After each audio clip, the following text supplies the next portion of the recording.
સંગમ છે। ગંગા, યમુના અને સરસ્વતી ત્રણેયના સંગમ જેવો છે। ગંગા એટલે કે કુટુંબ, યમુના એટલે કે સમાજ અને સરસ્વતી એટલે કે શિક્ષણ સંસ્થાઓ અને શિક્ષક। આ ત્રણે એક સ્થળે મળે છે એટલે ત્રિવેણી સંગમ રચાય છે અને તીર્થધામ પ્રયાગરાજનું સર્જન થાય છે। હું પદાવલા અવની આજના શિક્ષણ વિશે થોડું પણ અતિ મહત્વનું વક્તવ્ય આપીશ, તેઓ ધ્યાનથી સાંભળજો, કારણ કે તમે પણ તમારા બાળકના ટકાની પાછળ ન લાગી જતા તેનો યોગ્ય વિકાસ પણ થવા દેજો, નહીંતર તે મૂલ્યનિષ્ઠ માનવી નહીં બની શકે। 21મી સદીમાં મધ્યમ વર્ગને પરેશાન અને હેરાન કરી નાખતા મુખ્ય બે પ્રશ્નો છે।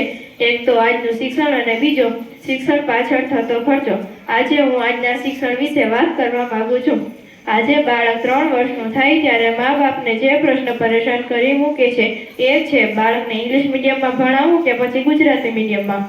99% માતા પિતા પોતાની જાત સાથે સમાધાન કરીને જવાબ આપશે કે ઇંગ્લિશ મીડિયમમાં। શા માટે? કારણ કે આજે જમાનો વધારે પડતો સ્પર્ધાત્મક બની ગયો છે, પછી તે ભણતર, વેપાર, વ્યવહાર વગેરે હોય।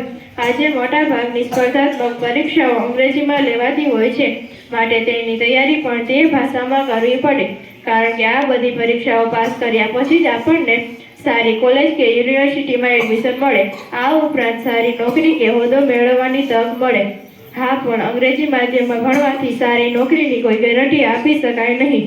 સારી નોકરી મેળવવા માટે તો સારું ટેલેન્ટ અને આવડત જરૂરી છે।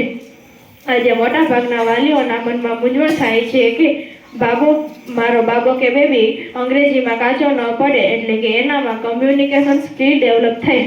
આજે મોટા ભાગના લોકો એવા ભ્રમમાં રહે છે કે તેઓ કડકડાટ અને સડસડાટ અંગ્રેજી બોલે, પણ આ એક ભ્રમ છે।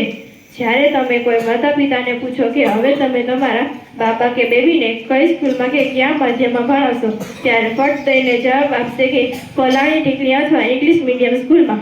અને વળી તમે તેને એમ પ્રશ્ન પૂછશો કે ઇંગ્લિશ મીડિયમ સ્કૂલમાં શા માટે, તો તેનો જવાબ આપશે કે મારો બાબો કે બેબી ભવિષ્યમાં પાછો ન પડે।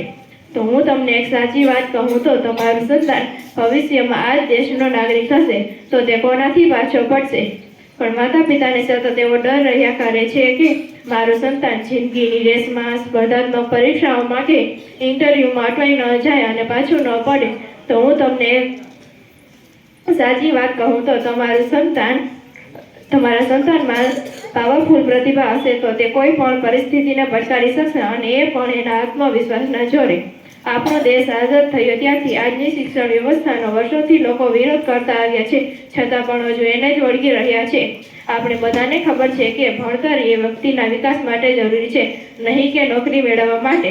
જો બાળકનો સર્વાંગી વિકાસ જ ન થાય તો એનામાં કલ્પના શક્તિ, સાહસ વૃત્તિ, વિચાર શક્તિ કે નિર્ણય શક્તિ જેવા ગુણો જ ખીલવવાના હોય તો તેને કોઈ પણ માધ્યમમાં ભણાવો, કાંઈ જ ફરક નથી પડવાનો। અને તમે તમારી જાત અને આત્માને એ પ્રશ્ન પૂછો કે શું મારું બાળક ઇંગ્લિશ મીડિયમ માટે યોગ્ય છે? અહીં બેઠેલા બધા જ લોકો ગુજરાતી માધ્યમની શાળામાં ભણેલા છે, છતાં પણ તે સારી રીતે ખેતી, વેપાર, વ્યવહાર કરે છે। આપણે બધાને ખબર હોવા છતાં શું કામ આપણે ગાડરિયા પ્રવાહમાં તણાઈએ છીએ? જો આપણા સંતાનને આપણી હૂંફ નહીં મળે તો તે ક્યાં જઈને ઊભું રહેશે?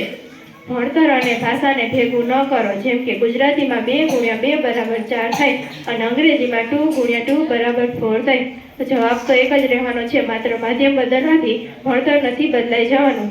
જે જ્ઞાન અને સમજણ માતૃભાષા આપી શકે તે સૌથી ભાષા આપી શકે નહીં। આપણે બાળકોને એ જ ભણાવવાનું છે જે આપણે ભણ્યા છીએ। જો બાળકને ગુજરાતીનો કક્કો આવડતો હશે તો તેને તેના પરથી અંગ્રેજીની ABCD પણ આવડશે। અંગ્રેજીની ABCD પરથી ગુજરાતીના કક્કા પર ફાવટ નહીં આવે। અને અંતમાં હું એટલું જ કહીશ કે માતૃભાષાનું ભણતર આપણને સાચો માર્ગ બતાવી શકશે, વિદેશી ભાષાનું ભણતર આપણને પાંગડા બનાવી દેશે। અહીં ભાષાનો કોઈ વિરોધ નથી, પરંતુ માતૃભાષામાંથી જ આપણને સાચી સમજણ પ્રાપ્ત થાય છે, એવું મારું માનવું છે। જય હિન્દ, જય ભારત।